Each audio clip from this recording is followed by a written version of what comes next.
The Quiet Heart. In a small house at the edge of a busy town lived an old woman named Lisa. Her gray hair was always tied in a neat bun, and her hands, wrinkled with time, moved slowly but carefully. Lisa's son, Sam, and his wife, Anna, had invited her to live with them after her husband passed away. The house was warm, but Lisa's heart felt cold. Every morning, Lisa woke before sunrise. She sat by the kitchen window, watching the first light touch the garden. The smell of coffee filled the air as Anna prepared breakfast. Sam rushed to work, kissing Anna and their two children, Lily and Leo, goodbye. Lisa smiled at them, but no one noticed. Lisa tried to help. She washed dishes, but Anna quietly re-washed them. She folded laundry, but Anna refolded the clothes. Lisa's feet shuffled on the polished floors, her presence like a ghost in the home she once dreamed of sharing. The children's laughter echoed through the house. Lily played the piano, and Leo built towers with colorful blocks. Lisa sat in the corner, knitting a scarf she hoped Lily might wear. But Lily preferred her bright store-bought gloves, and Leo's towers never included her. One afternoon, Lisa found Leo's toy train under the sofa. She crawled slowly, her knees aching, and placed it on his shelf. Leo ran into the room, grabbed the train, and paused. "Thank you, Grandma," he said softly. Lisa's heart fluttered, a tiny spark in the quiet dark. That night at dinner, Lisa sat silently. Sam talked about his job. Anna discussed Lily's school play. Lily showed a painting of their family, 4 people under a rainbow. Lisa was not in the picture. A spoon clinked against her plate, a sound too loud for her small world. Days turned into weeks. Lisa began to collect small moments, a smile from Leo, a nod from Anna, a tired good night, Mom from Sam. She stored them like treasures in her heart, fragile but precious. One evening, Lisa found an old photo album in her closet. Pictures of Sam as a boy, his hand in hers, filled the pages. She traced the faded images, tears blurring her vision. The past felt alive, but the present seemed to forget her. A storm raged outside one night. Thunder shook the windows, and Lily ran into Lisa's room, trembling. "Can I stay here, Grandma?" she asked. Lisa nodded, lifting the blanket. Lily curled beside her, her small body warm against Lisa's side. They listened to the rain until dawn. The next morning, Lily drew a new picture, a house, a rainbow, and 5 people. Lisa's heart, quiet for so long, began to beat again. The days grew warmer, but Lisa's room remained cool and dim. She spent hours knitting a scarf with soft blue wool, the same color as Lily's eyes. Her fingers moved slowly, the needles clicking like a quiet clock. Sometimes Lily peeked in, watching silently before running off to play. Lisa wondered if the scarf would ever find its way around her granddaughter's neck. One morning, Anna asked Lisa to watch Leo while she went to the market. Lisa nodded, her heart pounding. Leo sat on the floor, stacking blocks into wobbly towers. Lisa sat beside him, her knees creaking. When his tower fell, she handed him a red block. "Try again," she said. Leo smiled, his cheeks round like apples. Anna returned with groceries, her arms full. "Thank you, Lisa," she said, placing a bag of oranges on the table. Lisa stared at the fruit, their bright skins glowing in the sunlight. Later, she peeled one carefully, the sweet smell filling the kitchen. She left slices on a plate for the children. Lily ate them all, leaving a sticky smile on the glass. Sam brought home a puzzle one evening, a picture of a mountain lake. The family gathered around the table, pieces scattered like leaves. Lisa stood nearby, her hands clasped. "Grandma, help me," Leo called, holding a piece shaped like a cloud. Lisa sat down, her breath shallow. Together they found the cloud's place. Anna glanced at them, her eyes soft. Rain returned, tapping on the windows. Lisa found Lily in her room, crying over a torn dress. "It's for the school play," Lily sobbed.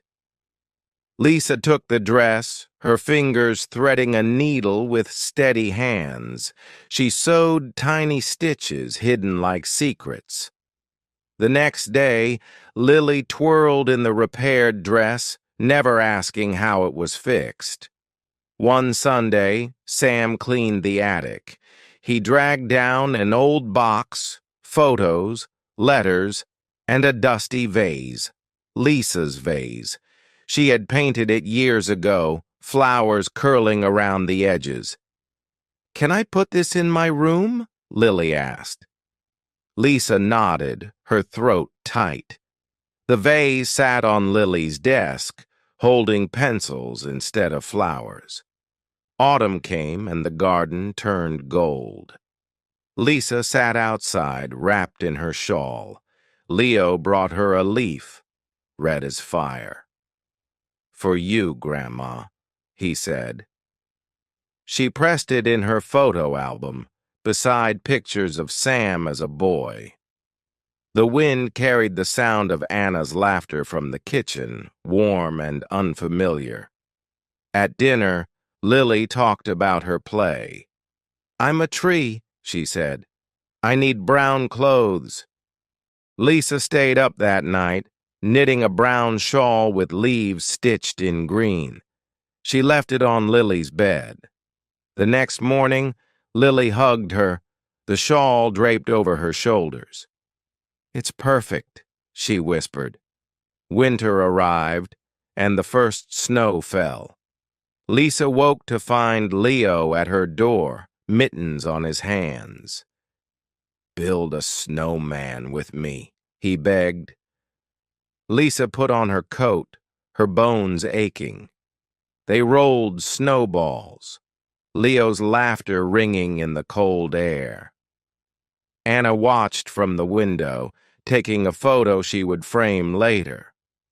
That night, Lisa's scarf lay on Lily's chair, forgotten but not unseen. The blue wool shimmered under the lamp, a quiet promise of love that needed no words. Spring arrived quietly, painting the garden in shades of green and pink. Lisa sat by the window, watching Anna plant flowers in the soil. Lily and Leo played nearby, their hands dirty with earth. Lisa's fingers twitched, remembering her own garden years ago. She stood slowly, her legs stiff, and stepped outside. Anna looked up, surprised. "Would you like to help?" she asked. Lisa nodded, her heart racing. Anna handed her a trowel and a packet of seeds. Lisa's hands trembled as she dug small holes, dropping seeds one by one. Leo crouched beside her, copying her movements. "Grandma knows magic," he told Lily. Days later, tiny green shoots pushed through the soil. Leo ran inside every morning to check their progress. Lisa showed him how to water them gently. Not too much, she whispered, echoing Anna's words. Anna watched from the kitchen window, a faint smile on her lips. One evening, Sam brought home a camera. "Family photos," he announced. They stood in the garden, the flowers blooming behind them. Lily pulled Lisa into the frame. "You too, Grandma," she said. Lisa stood stiffly, unsure where to look. The camera clicked, freezing her awkward smile in time. Later, Lisa found the printed photo on the fridge. Her figure was small at the edge, but she was there. She touched the image, her eyes stinging. That night, she added the photo to her album, beside pictures of Sam as a boy. Summer heat filled the house. Anna asked Lisa to teach Lily how to knit. "It's hard," Lily complained, the yarn tangling around her fingers. Lisa guided her hands, the way her own mother had taught her. "Slowly," Lisa said. Lily's first stitch was crooked, but she grinned. "I did it." Leo found Lisa's old storybooks in the attic. They sat on the porch every afternoon, Lisa reading aloud while Leo leaned against her shoulder. His favorite was a tale about a brave rabbit. "Like you, Grandma," he said. Lisa laughed, a sound so rare it startled even her. One Sunday, Anna baked a cake. Lisa recognized the recipe, her husband's favorite. "Will you decorate it?" Anna asked. Lisa's hands shook as she wrote family and wobbly icing. Lily added sprinkles and Leo licked the spoon. When Sam tasted it, he paused. "This tastes like Dad's," he said softly. Autumn returned and the garden faded. Lisa's seeds had grown into tall sunflowers, their faces turned to the sky. Anna cut one and placed it in Lisa's vase on the dining table. "For you," she said. Lisa touched the petals, gold as the sunlight she once watched alone. Winter's first snow brought a knock on Lisa's door. Lily stood holding a small box. Inside was a framed photo, the garden picture, but cropped to center Lisa. "Now you're in the middle," Lily said. Lisa hung it by her bed where she could see it every morning. The scarf she knit for Lily stayed on the chair, but the shawl with green leaves became Lily's favorite. On cold days, Lisa saw her wearing it, a quiet hug from afar. Winter deepened, wrapping the house in silence and snow. Lisa's room felt warmer now with Lily's framed photo glowing on the wall. One morning, Anna knocked softly. "Can you help with Leo's school project?" she asked. Lisa nodded, her pulse quickening. Leo's project was about family history. He spread old photos on the table, Lisa's wedding picture, Sam as a baby, holidays at the seaside. Lisa pointed at each, her voice shaky but clear. "This was your grandpa. This was our first house." Leo scribbled notes, his tongue sticking out in concentration. Anna brought tea, lingering to listen. "I didn't know Grandpa loved fishing," she said. Lisa opened the album, showing a photo of her husband holding a silver trout. "He taught Sam," she whispered. Anna's hand brushed Lisa's shoulder, light as a snowflake. Valentine's Day arrived and the children made cards.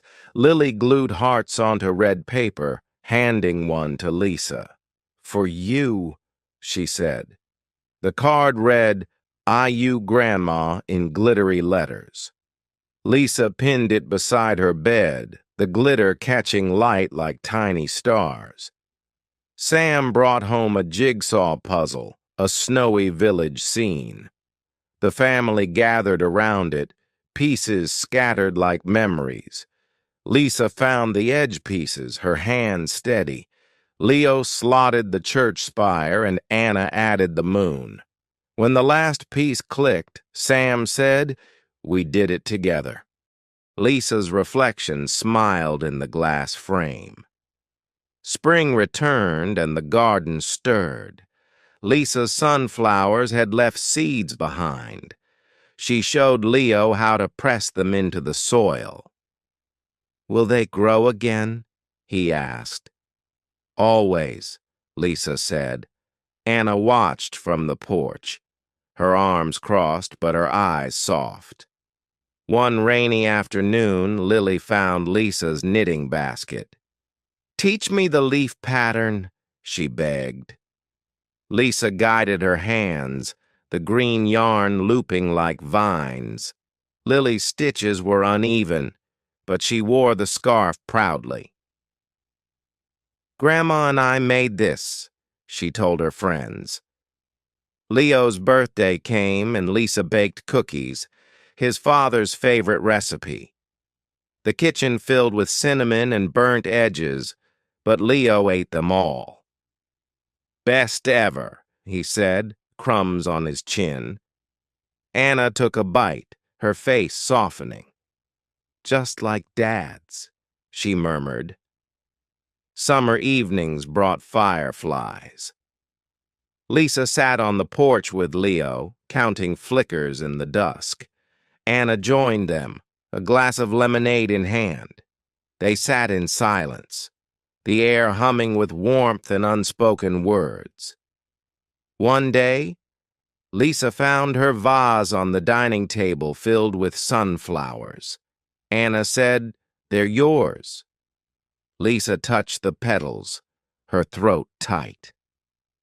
That night she placed a single flower on her husband's photo. "They remember," she whispered.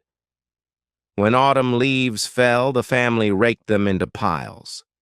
Lisa sat under a tree, her scarf blue against the gold. Lily ran to her, breathless. "Jump with us, Grandma!" Lisa stood, her bones creaking, and tossed a handful of leaves. Laughter echoed, and for a moment she felt light. Winter returned, wrapping the town in snow and silence. Lisa's room felt brighter now, with Lily's photo and cards covering the walls. One morning, Anna asked Lisa to help prepare holiday cookies. Lisa's hands trembled as she rolled dough, but Anna smiled.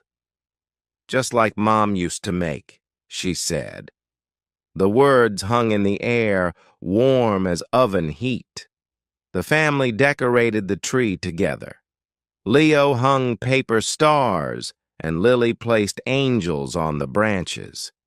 Lisa unwrapped an old ornament, a glass dove from her wedding. "This was your grandpa's favorite," she told Sam. He hung it near the top, its wings catching the light. Christmas Eve brought a knock on the door. A neighbor handed Lisa a package, a knitted blanket from her old friend Martha. Lisa hugged it close, the wall smelling of lavender and memories. That night she draped it over Lily's bed. "Grandma's magic," Lily whispered, snuggling under it. New Year's Day, Sam found Lisa's old recipe box. "Let's cook together," he said. They made stew, the kitchen steamy and rich with herbs. Lisa stirred slowly, Sam's hands steadying hers. Anna took a bite, tears in her eyes. "Tastes like home," she said. Winter melted into spring. Lisa's sunflowers pushed through the soil again, taller this time.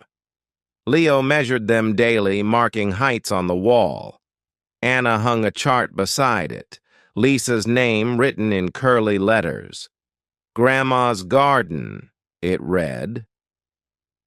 One rainy afternoon, Lily found Lisa's wedding dress in the attic. "Can I try it on?" she asked. The fabric was yellowed but soft. Lisa buttoned the back, her fingers remembering every stitch. Lily twirled, the dress sweeping the floor. "You're beautiful," Lisa said. Anna took a photo, the dress blurring past and present. Summer brought a family picnic. Lisa sat under a tree watching Lily and Leo chase butterflies. Anna handed her a sandwich, their fingers brushing. "Thank you," Anna said. "For what?" She didn't specify, but Lisa knew. On Lisa's birthday, the children woke her with a song.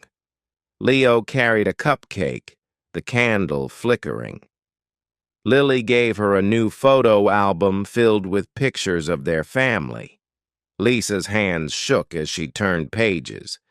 Knitting, gardening, snowmen, she was in everyone. Autumn leaves fell and the family raked them into piles. Lisa sat on the porch wrapped in Martha's blanket.